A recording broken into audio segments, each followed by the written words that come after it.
Ok, xin chào tất cả các bạn nha. Hôm nay là đi ăn cưới thằng bạn. Bạn hồi học cấp 3 A sai.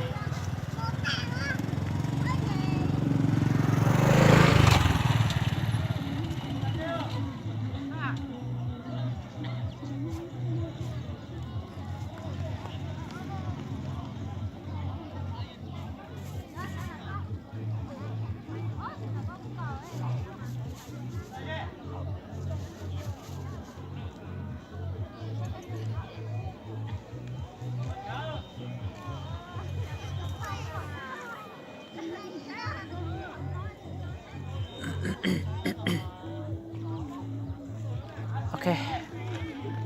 Đây là bản Pá Vẹ. Pá Vẹ nha, Pá Vẹ xã Mường Cai. Đẹp lắm.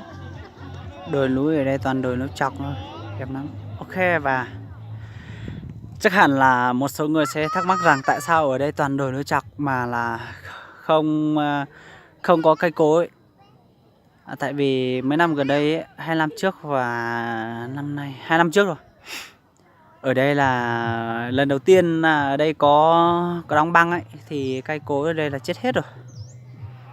Cho nên là bây giờ toàn đồi núi chọc thôi. Đó. Cây cối chẳng có lá thế nào đâu. Rú rò thấu của nhóm này. Rú rò của du lò giờ nhá bó đã cứ hào họp lon tài nà. Đó. Hầu coi họp lo họp mà mỗi khát tiếp vào hầu theo. Cái rú rò thấu bên nhá hầu. Rú rò nó là rú rò bỏ về xã Mường Cai nhá. Của lo thì dù lò nhau lúc tới chờ nó nè. Ok, nó tôi nó trống, nó tôi phun nhiều trong trống này. Tụi bay ở giờ cú nè tụi nu tụi tú nè ở giờ bé đó lo tụi tú bé hồi chạy nào trong trống này.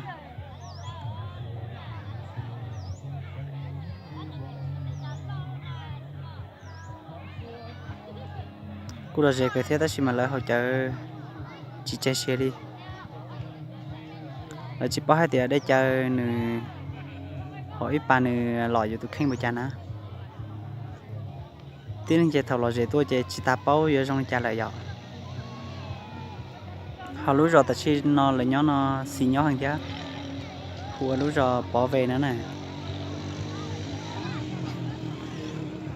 sẽ tới xuống đồng tiền này của ta đàn gì ta này tôi ta này thì ở xuống nó thì lò đầu này mình tôi ta này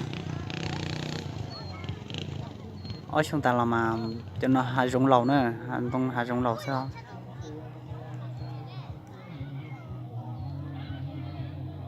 lúc rồi nó giờ đi sinh ra thì sinh vư mua ở gì bé gì xí họ phành tao bọn này sinh không ra xí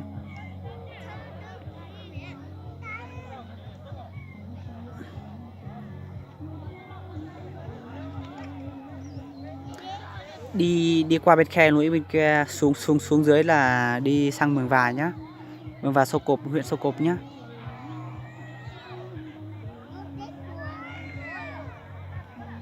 Đó đang dưới này này,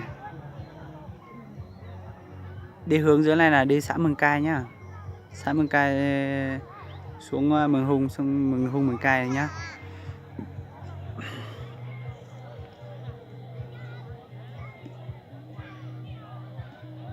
Hôm nay nói chung là cũng vui rồi. Vui vì ai? Vui vì mẹ. Đây là quê gốc của mẹ mà. Nói cũng nhiều lúc Tết chờ nè. Thế cô giờ cũng lúc Tết chờ thì chị cũng chứ thật cũng bao giờ bé giờ chỉ mù cho để lúc Tết chờ lại. Lúc Tết chờ nào lúc Tết chờ à. Cũng nhiều lo thì là vô cụ chị thêm một cụ này. Giờ nó đã lo.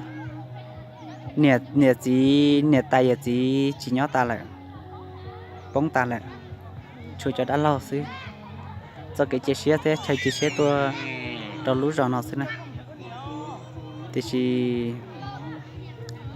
chỉ tàu nè tay chỉ bóng tàn thôi chỉ cho trái rồi mua xe thì tôi xí này ok nè giờ lú rồi ở đây sang kia giang câu hay của lũ tết chạy chua này. Ok đó mua tết gì trong con luôn đâu.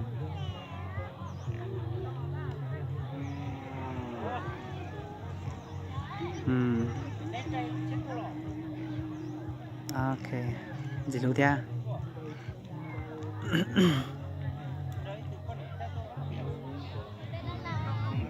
Lũ tết chạy nó chỉnh chúa đó đầu thế đã lâu qua khó xí gì xứ nè giờ tiền chỉ mua hai trong hành động là đã lâu qua khó xí gì xứ ở trong ta cũng chỉ bỏ tiền trong nó thế để mua lại cho khó tiền trong nó họ được nó tao thế chỉ không rồi cũng chỉ tua thì ở trong ta cũng tua bỏ tiền lúc trong nó nè sầu cái mới cho kiếm rồi đã lâu mà qua khó xí gì xứ nó chỉ bỏ hết để qua trong có bỏ đầu tôi nè thế mà theo tiền họ từ sau cái liệt thì nó một bữa đậu bữa nào bây giờ cũng rò thầu với nhau nè đợt này lúc rò bỏ về ô cũng yêu lo nó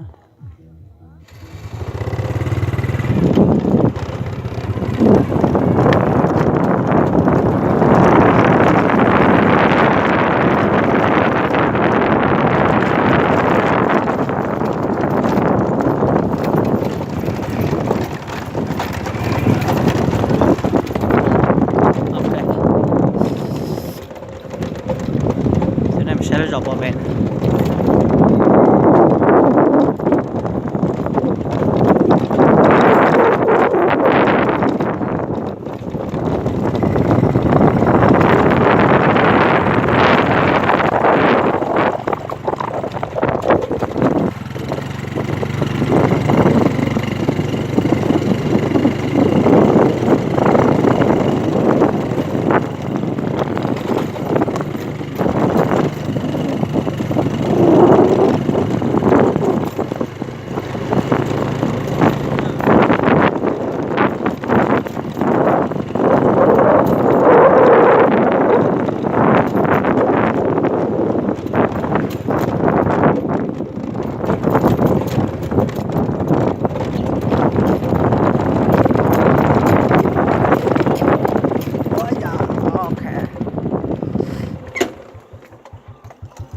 đẹp tuyệt vời các bạn ơi. Đó đây là làng này, tôi sẽ được các bạn đi chơi nhá, đi chơi cùng tôi. Hôm nay sự ngu người của tôi sẽ đi một mình. Ôi nha, đi đâu vậy ta? Wow,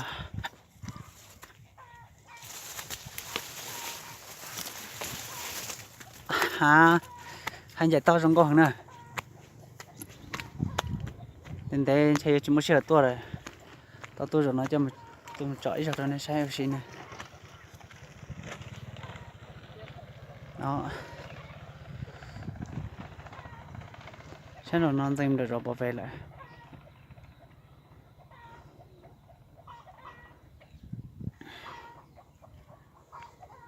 Ở trong này là mới trò đồng chia trong con tôi lại nè, giá thấu tôi bỏ xin đầu lần có tôi xin trong là cô rồi rẻ theo tôi sẽ thằng đất trụ hành thầu lúa trong trâu hành á nó có nhẹ hành tôi sẽ thản á hay da trò sáng này bỏ là đây là một trong mừng vàng nhá,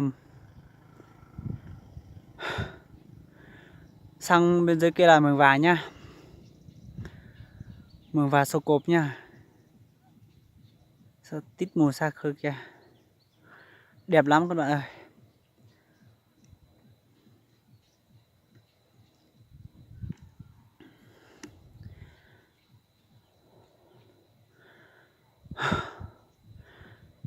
Ở bên ở đằng sau mấy cái núi này là Sapa nhá. Ở đây Sapa không phải là Sapa ấy đâu, mà là Sapa sông Mã nhá. Nó cũng gọi là Sapa mà nó đẹp tuyệt vời luôn. Ở đây không có tuyết đâu, Sapa bên kia không có tuyết đâu, nhưng mà không có đồi núi đâu, nó bằng phẳng thôi, nó bằng phẳng rất là đẹp. Nhưng mà mỗi tội là nó thiếu nước thôi. quá các bạn ơi.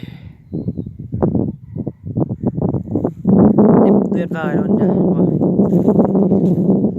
Đó, hướng này là đi sang Mường Cai nhá, Mường Cai là ở dưới kia rồi nhá. Đó, hướng đằng sau ra đằng sau tôi này là Mường Và, xã Mường Và Sô Cộp rồi.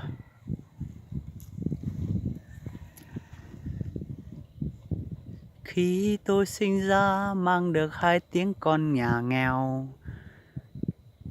Đó, ngày xưa tôi ở đây này, ngày xưa tôi sinh ra ở đây này. Người dân tộc mà, dân tộc thiểu số mà, sống trên núi thôi nha.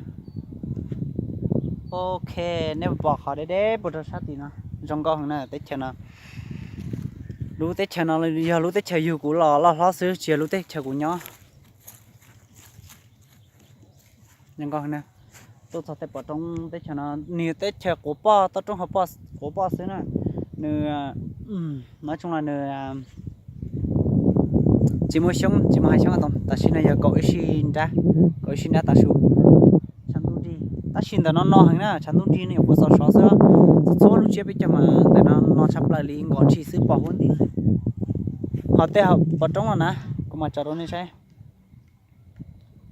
tê bỏ trống nó tròn đà quá là giờ hạ ba đà thì bạn giờ to xứ sau lúc chạy sẽ chơi bây giờ này thì một lần có cho tôi xí dầu xí tháp bể thế nó rong có hàng thế khó xem nồi da là ở bây giờ xứ giờ cái lú họ đu xe là so tôi xứ nè của sao thế à thì chỉ ở trong làm gì nè lấy chừng tròn tông chiết nè lấy chừng tròn tông chiết bù ta giờ trong là trong họ tiền này chỉ mới sáng tao nè lấy tròn tông chiết bù ta thọ pha trong mà cho nó nè của sao thì để lấy nuôi tròn tông chiết này nè lo tua vô ít dân ca mà họ mà sản gì sai bông rong thì chúng ta tới chơi nhau nó chỉ sao họ bông rong đi ok dân sản xuất đi có ý xin đa nhiều khó biết sao thế này chiều nó hay á nhiều khó biết sao thế này giờ phong giờ sẽ đại nó chúng sẽ sắp lại chúng sẽ cha vì đã chi chúng sẽ cha chỉ vì chỉ thằng cao chỉ đang từ chỉ đã chi giờ cho nè tôi chỉ nè cho cứ tin cha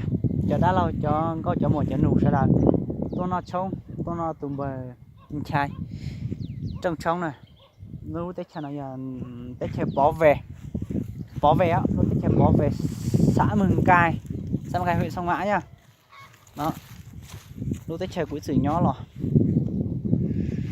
ok chẳng có hành đi cũng chỉ bỏ thì hết tại nó thì trong lại so lại là chỉ tao thì chỉ dùng tôi rau kia ta tí tôi rau ta chỉ ta cho thằng cuộc sống nó chỉ học trả ta đi xứ cú mama chỉ cũng nó mỏ chỉ chính chỉ cũng giờ sợ kia xứ ok đây là các tôi cho tết chờ nó hai kia thì ít sự nhỏ rồi chỉ bỏ chỉ rong thì chỉ cho luôn được khó sáng được tôi bỏ rồi tôi sai tết trong bây giờ luôn nhẹ nhẹ đó trong này cũ này thầu yếu nhá tết chờ nó ít bỏ thì tết chờ nó gì nhỏ thế gì nhỏ mà nó thì chỉ mà giờ chỉ tết chờ rồi xong ít sẽ chụp bộ chua lại chỉ khi một trâu luôn nhón kiên tận trong sông mã này nó bé chè là nó tọt bên xe nửa sáu môn to li bao nhiêu km là nó kiên là cũng khó chơi nhó cũng lúc chạy nhó ta xin nó một bao nhiêu km tàu khó nó chạy nhiều khó ước tính trung bình xí ok lúc giờ nó giờ sành muốn ra cái xe này lúc giờ nó giờ bỏ về mỗi gì muốn vui thì chỉ cũng bỏ thì hết thì cũng muốn lắm cho cái tao để hàng được cũng tao tốt tất cả nó rồi ok giờ lên đây bây giờ mà xin chỉ đua lời rồi nói